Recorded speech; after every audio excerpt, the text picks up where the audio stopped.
A gente cresce achando que coisas de hormônios são só de gente adulta. Mas e se eu te dissesse que isso é extremamente importante desde o nascimento até sim a fase adulta? As coisas que acontecem com esse corpo humano, qual é essa sequência, essa transformação? Esse é o episódio de hoje do nosso podcast Superando os Desafios Afetivos, um programa que fala de saúde, psicologia, espiritualidade e qualidade de vida.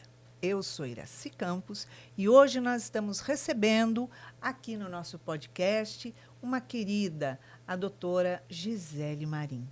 Ela é endocrinologista e pediatra e vem falar com a gente um papo muito gostoso sobre esses hormônios que pupulam no nosso corpo e a gente não sabe nem que tem quando é criança. Seja bem-vinda, doutora Gisele. Muito obrigada, Iraci, do convite. Estou muito satisfeita de estar aqui com vocês hoje conversando.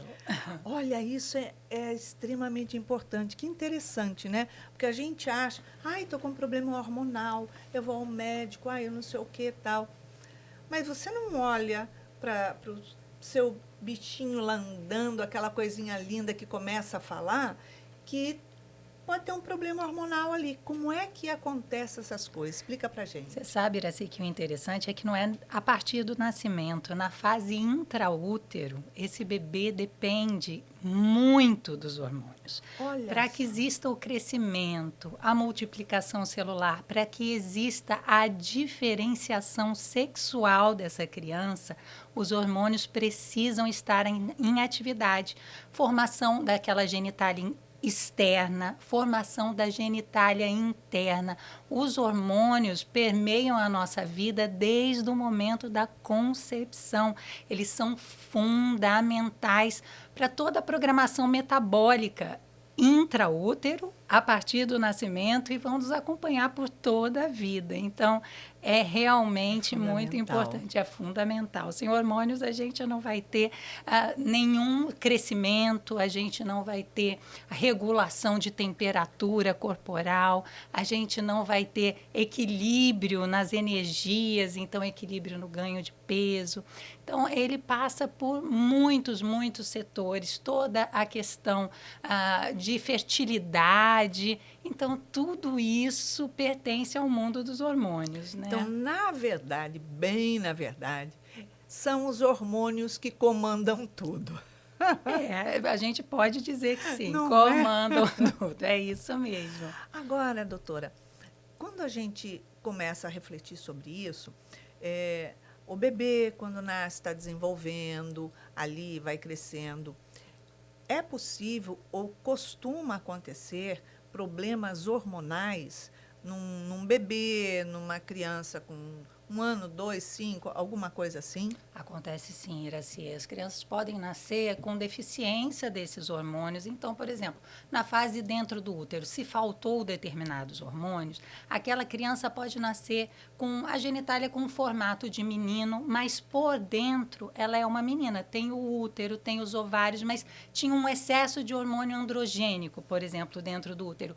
E a genitália dela parece de um menino. E aí registram essa criança, por exemplo, como um menino, e essa criança é uma menina. O inverso também pode acontecer. Faltou hormônio androgênico. Então, por dentro, aquele testículo fica ali preso, não desce para o lugar certo.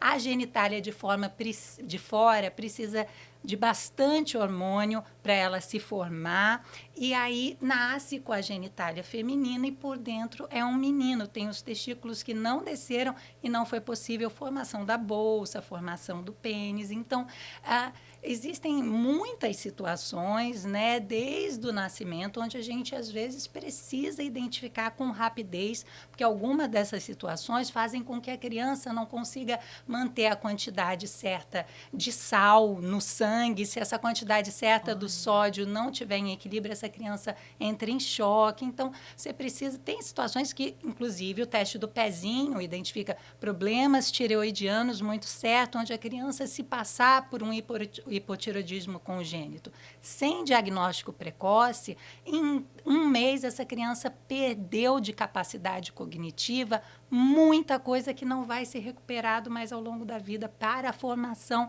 neuronal. Então, são assim, alguns diagnósticos são muito importantes de serem feitos precocemente. Então, o teste do pezinho tem essa função, muitos deles são testados ali para que a gente já possa estar alerta. Outros casos passam, claro, desapercebidos, mas aí você vai tendo alguns sintomas clínicos e essa criança pode chegar para você talvez um pouco mais tardiamente, mas ainda há tempo de que a gente recupere essa saúde, né? Então, deficiência de hormônio de crescimento, questões relacionadas à tireoide, questões relacionadas à insulina, por exemplo. A mãe diabética, esse bebê pode nascer grande demais para aquela idade gestacional, pode nascer com problema de hipoglicemia e para a vida futura essa criança tem um risco aumentado para questões metabólicas, por causa dessa situação ainda dentro do útero. Só, porque você pensa assim, porque a mãe tem diabetes, é um risco para a mãe, não sei o quê. Ou então, o bebê, como você disse, ele é grande demais. Então, você fala, nossa, eu vou ter um filho muito comprido. Eu tive um filho enorme. Meu filho nasceu muito grande. Ele usava tamanho M. Foi uma coisa. Ele nasceu com 56 centímetros. Meu Deus, realmente muito fora do padrão. E ele tem hoje 1,94 m. Então, pode ser uma característica genética só, né? Mas é isso, esses são alertas. Mas você não pensa nisso, você pensa que bebê tá tudo bem, que eu não tinha problemas de saúde, diabetes, nada, mas você não pensa nisso. E quando fala de fazer o teste do pezinho, você fala assim, teste do pezinho. Mas ninguém se atenta a tentar entender para que serve, o que está detectando, o que está buscando. As pessoas não têm um conhecimento desse. É muito importante. E tem o tempo certo de ser coletado para que aqueles dados sejam viáveis. Então, são alguns cuidados, né, que precisamos ter para que a gente proteja essa criança que a gente já ama tanto ali desde aquele primeiro momento da concepção e para que a gente possa prevenir problemas futuros. A mãe, por exemplo, hipertensa ou com alguma outra situação ao longo da gestação, onde essa criança, ao contrário de nascer grande, ela nasce pequena para aquela idade gestacional. Esse bebê também tem um risco aumentado futuro para deficiência de crescimento. Tem um risco aumentado futuro para puberdade precoce, risco futuro para problemas metabólicos, resistência insulínica, diabetes, hipertensão. Então, a vida intraútero está já determinando várias questões futuras, inclusive questões endócrinas. Então, são coisas assim, aí nasce o bebê pequenininho, a mãe tem a impressão, deixa eu dar muita comida, porque eu quero que esse bebê ganhe peso, logo fique... Essa recuperação muito rápida de peso desse bebê que nasceu pequeno para a idade gestacional vai ser justamente o que vai acarretar um risco muito maior no futuro dessa criança ter problemas metabólicos. Então... Como é duro ser leigo. Não ter conhecimento. Porque você acaba fazendo... tudo ao contrário. É isso, a nossa ansiedade eu quero que esse bebê cresça logo, ganhe peso, fique parecido com os outros, né? E nessa ansiedade, a gente muitas vezes está justamente trazendo mais complicações para a vida dessa criança. Porque a gente chega no consultório médico e fala assim, está acontecendo isso, olha, eu estou fazendo isso, o médico olha na tua cara e fala, mas está fazendo tudo errado. Eu passei por isso essa semana, eu fui numa oculista, quer dizer, a coisa de uns 2 meses, voltei lá ontem, e aí eu falei, olha, eu estou fazendo isso, que apareceu uma inflamaçãozinha. Ela olhou bem no meu rosto e falou assim, você está fazendo tudo errado. Eu falei, nossa, nunca mais vou esquecer essa frase na minha vida, me marcou. Por quê? Porque a gente ouve o papagaio cantar em algum lugar e acha que já sabe fazer, e acha que assim vai resolver. né? A gente erra tentando acertar. Na verdade, aquela mãe está super ansiosa para, né, trazer saúde para aquele bebê, mas é isso, tudo é equilíbrio. Inclusive essa recuperação do peso e do crescimento dessa criança que nasceu pequena demais. E tudo isso passa por esse cuidado, né? Por essa compreensão dos primeiros 1.000 dias. É importante que as mães se eduquem. Hoje a gente tem tanto, né, Tem muito acesso. recurso. É isso. Então é muito importante a gente aproveitar esse momento para adquirir o máximo de conhecimento que a gente puder, né, de fontes também seguras, para que a gente possa fazer o melhor dentro do que Com é certeza. possível para cada realidade, né? Uma coisa importante que eu quero falar para você que está nos acompanhando, nos assistindo. Hoje tem muitos recursos na internet. Você pode vasculhar e descobrir um monte de coisa, saber sobre doença, sobre isso, sobre aquilo. Mas não esqueça, só o médico cursou anos de medicina com a cara ali. Por isso, tudo isso não substitui você procurar um médico. Somente há segurança quando você pega, mesmo sabendo, pesquisando tudo isso, e entrega o teu filho na mão do teu médico. Está aqui, ó. Aí você está segura. Perfeito. E pode trazer tudo que tiver estudado para a consulta, para que você possa tirar as dúvidas. Ó, isso é verdade, isso não é, isso está certo, estou fazendo assim, está legal, não é Com legal. certeza. Porque é isso, é um diálogo, né? E a gente pode tomar uma decisão compartilhada sobre o que é melhor para o seu filho, né? E durante esse desenvolvimento, né, antes de chegar na adolescência, a gente sabe que tem ali oscilação de hormônios que acontece muito grande, né? E como detectar as coisas, poder trabalhar isso, quais as situações mais comuns que acontecem e que geralmente os pais não percebem, que isso é um alerta para todo mundo, né? Olha, eu vou te falar. Uma coisa, por exemplo, filhos pequenos, criança que não perde roupa, não perde sapato, é menor que os pares. Chama atenção, ou essa criança, por exemplo, crescia bem, daqui a pouco todos os amigos empataram ou passaram dela.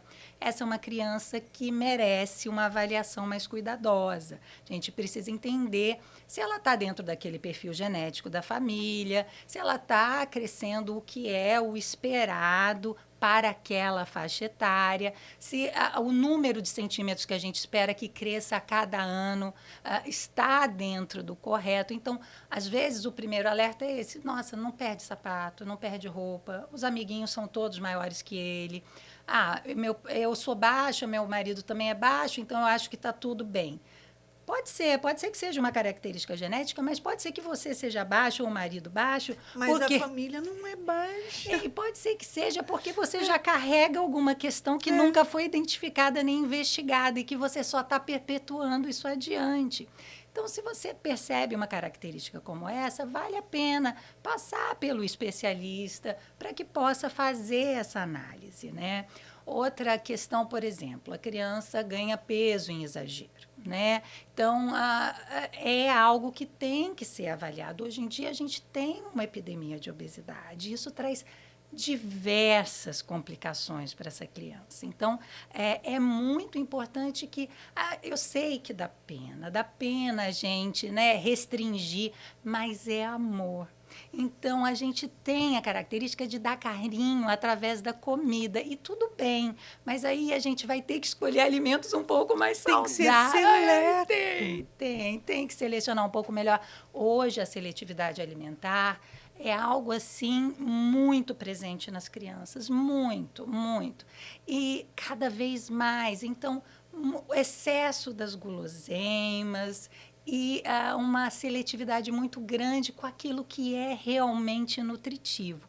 Isso está trazendo complicações gravíssimas. Eu tenho crianças de 6 a 8 anos com obesidade grave, com problemas já ortopédicos, Meu Deus. com resistência insulínica nessa idade, com elevação dos colesteróis. Então, são doenças que, no passado próximo, eram doenças que a gente não identificava nessa faixa etária, né? Eu vejo muitas vezes em shoppings, em locais assim, em restaurantes, você observa, quando o pai e a mãe são obesos e eles têm um filho pré-adolescente, criança, a criança é obesa. E você olha, a criança está comendo coisa. Eu falo, meu Deus, se fosse meu filho, nem chegava perto disso. Porque não pode. A criança é um espelho, absurdo. né? Então, assim, se tem aquele padrão familiar de alimentação, isso vai ser transferido para a criança. E aí o tratamento envolve também uma reeducação dos pais, porque não dá para que a gente exija da criança algo e a casa toda tem uma dinâmica diferente daquela exigência. E Porque é a pessoa está se inviável. matando comendo porcaria, é um problema dela, porque já é adulto, questão de escolha. Mas você está matando seu filho porque você está enchendo de gordura, enchendo aquele sanduíche cheio de bacon, de coisa. Me chamou a atenção uns dias aí atrás, porque eu me deparei com várias famílias que você via que eram obesas e todo mundo senta naquele restaurante e come aquela coisa. Eu falo, meu Deus, para mim é falta de auto-amor. E é aprender o equilíbrio, o caminho do meio, né? Não é que não pode, não é que nada é proibido. Eu falo, gente, eu não demonizo alimentos. Tudo pode, mas não dá para ser em grandes quantidades, principalmente as coisas que são nocivas. E o alimento pode ser o melhor remédio que você está ofertando para o teu corpo e te proteger de todas as doenças futuras. Ou o mesmo alimento pode ser um veneno que vai trazer essas complicações muito cedo para a sua vida e dos seus filhos. Então, Com certeza. aprender a se relacionar bem com os alimentos é uma tarefa e é um desafio. A gente entende isso, mas é uma luta que as famílias precisam travar. Então, é algo que também é trabalhado muito dentro da endocrinologia, porque as complicações vêm cedo, cedo, cedo. Diferente do diabetes tipo 1, por exemplo, que não tem nenhuma relação com erros alimentares. Aí você tem uma doença autoimune, que significa isso? Uma doença onde você cria anticorpos que eles destroem suas próprias células. Então, você tem que ter uma predisposição genética e um gatilho. Você provavelmente é um processo viral bobo que vai ser o gatilho, tendo a genética que te predispõe, você vai criar esses anticorpos, vão destruir as células que produzem a sua insulina e a insulina não vai mais funcionar no seu corpo. E esse é um hormônio fundamental. Aí, diabetes tipo 1. Aí é o tipo 1. Esse não passa pelos erros alimentares. A criança ou os pais não têm nenhuma responsabilidade sobre esse tipo de diabetes. E o tratamento, claro, também vai envolver muita educação alimentar, além da reposição dessa insulina que o corpo deixa de ser capaz de produzir. Mas aí já é um caso diferente do diabetes tipo 2, que é esse que a gente está falando, que vem secundário a muitos desses erros alimentares e já começa a acontecer nessa fase da infância. É uma fase onde existe muita multiplicação celular, Iraci. Primeiro ano de vida, de 0 a 1 ano, a criança cresce 25 centímetros na média. Nossa, 20. Você imagina quanta célula nova foi multiplicada naquele Nossa. período. Então, por que os primeiros 1000 dias são tão importantes? Entre 0 e 2 anos, essa criança cresceu muita coisa. 25 centímetros no primeiro ano, mais 15 centímetros, provavelmente, entre o segundo e o terceiro, entre o primeiro e o segundo, de 0 a 1, 25. De 1 a 2, mais 15. Em nenhuma outra fase da vida a gente vai crescer isso tudo. Se a gente multiplicar um monte de células de gordura, a gente vai ter essa memória com a gente pelo resto da vida, aumentando os riscos das questões metabólicas. Então, é muito importante a gente trazer essas informações, trazer a consciência. Então, esses primeiros 1000 dias é o período onde a gente pede que a criança não tenha nenhum contato com açúcar, com farinhas, onde a gente quer proteger ao Como máximo. é importante. E nesse período, todo mundo experimenta dar um docinho, um não sei o quê, um não sei o quê. Tudo que. Ou seja, tudo que não deve. As vovós também falam, mas como assim? Não era assim no Ai, meu deixa fazer um tempo, né? brigadeiro, deixa fazer um bolinho. E aí as vovós às vezes ficam até aborrecidas com as mães que estão mais educadas nesse sentido e buscam esse caminho. A avó fica uma fera, porque dá escondido. Temos muitos desses casos, que aí tem que trazer a vovó na consulta para a gente tentar trazer essas informações também, para a gente poder proteger a saúde dessa criança. Outras situações, por exemplo, são crianças também muito grandes, né? Ah, meu filho é muito grande, muito alto, aí ninguém se preocupa com isso. Quando é grande, está sempre achando que é o máximo, que é muito bom. Agora, se essa criança é muito grande, está acelerando mais do que os pares, pai e mãe não têm uma genética de ter um filho tão grande, essa criança também pode ser um maturador precoce. O que isso significa? Ele já pode, antes do tempo, estar produzindo hormônios da puberdade. Então, ele pode ser o grandão de hoje, mas vai terminar pequeno, porque ele queimou a largada. E Ai, olha só. e às vezes os pais demoram a buscar auxílio nesse caso porque estão satisfeitos. Meu filho é enorme, é muito grande, É é muito maior que tudo, alto. é alto. E aí, quando chegam e descobrem, às vezes é uma criança que tem 10 anos, a idade do osso da criança já está de 14. Então, apesar dele ter 10 anos, a altura dele é equivalente a essa idade do osso. Então, para 14 anos, ele não é um menino alto. Ele é enorme para um menino de 10, mas para um de 14 ele não é. E termina, no final das contas, baixinho. E isso é uma dor, porque esse menino foi enorme por muito tempo da vida dele, todo mundo E elogiava de essa altura. repente, E, de repente, ele termina menor do que a média. Todos os amigos passam ele. Então, às olha vezes, que assim, tem situações interessante. disfarçadas, né? Onde a gente não se dá conta, acha que está tudo maravilhoso. E ali está escondida mais uma casquinha de banana. Então, o acompanhamento de rotina, levar o seu filho não só porque está doente ao médico, levar para as consultas de rotina, para ver. Todo mês tem que O ter primeiro ano de vida é consulta. É. mensal, depois, um pouco mais velho, pode ser semestral ou até anual. Mas que não abandone esse acompanhamento, porque ele é fundamental para que a gente entenda, né? Eu fiz todo esse acompanhamento com meus filhos até os 14 anos. Ia direitinho, pediatra. Mas eu falava, gente, eles estão tão grandes no pediatra. Aí fica difícil você levar para um outro tipo de médico. Você fala, peraí, mas tudo tem que ser É isso cuidado. mesmo. A pediatria hoje em dia, eu, por exemplo, é o que eu estou falando, eu atendo até 21 anos. A gente encerra toda essa etapa, porque, coitados, os adolescentes eram terra de ninguém por muito tempo. Sim. Então, o Porque adulto você não fala, com queria. 14 anos eu vou começar a levar minha filha numa ginecologista. Hoje em dia, eles têm uma vida sexual, eu acho que antecipada demais. Verdade. Precoce demais. Verdade. Sem noção nenhuma, né? Mas, na idade dos meus filhos, não. E ficava estranho. Você fala, como que eu vou levar? Sabe, é muito nova, não sei o quê. O meu filho eu vou levar onde? Não, então vamos para o pediatra mesmo.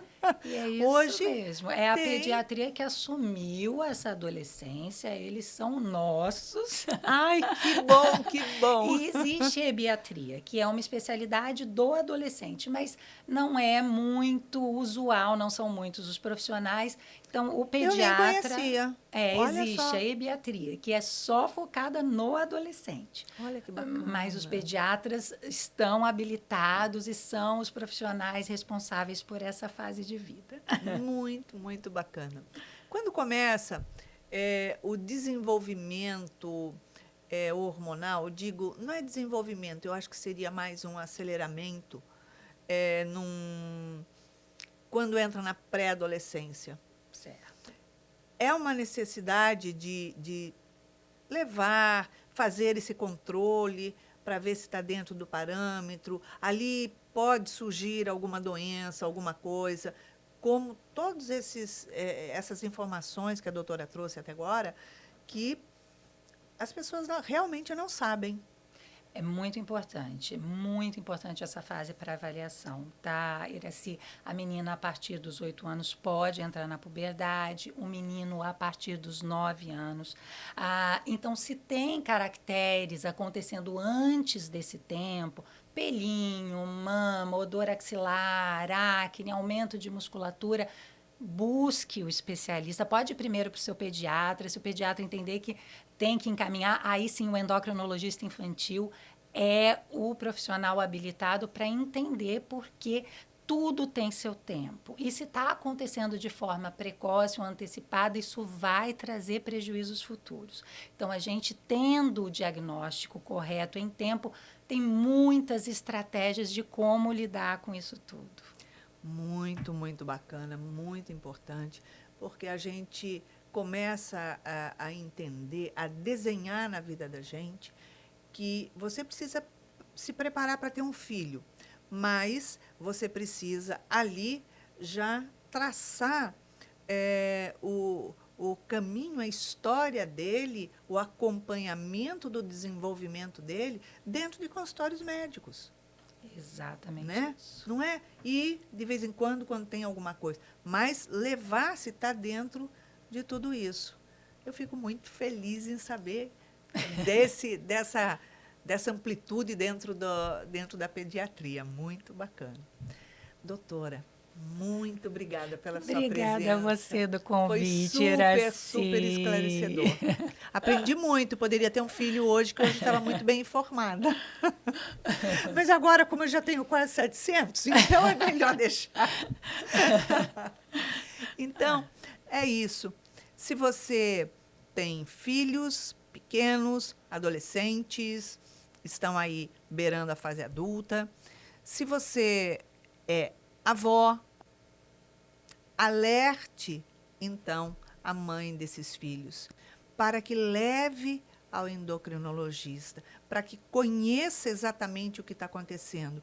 E como a doutora mesmo citou, várias informações que a gente acha que isso é normal, isso é assim mesmo, você acabou de descobrir que nada é normal. Tudo tem que ser acompanhado. E hoje, diante da ciência que deu um boom, né, que cresceu muito, desenvolveu muito a tecnologia, tudo isso, a gente tem que aproveitar tudo isso procurando consultório, porque isso chama qualidade de vida, saúde e auto-amor. Você pode vivenciar todos os desafios da sua vida, mas se você vivenciar eles com saúde e com auto-amor, a vida se torna mais leve. Então é isso. Obrigada por nos acompanharem no nosso podcast. Compartilhe com seus amigos, familiares, com todo mundo que tem criança, pelo amor de Deus, que é para ter jovens, adultos e idosos mais saudáveis no dia de amanhã. Um super beijo carinhoso e que a sua semana seja fantástica. Até o próximo sábado.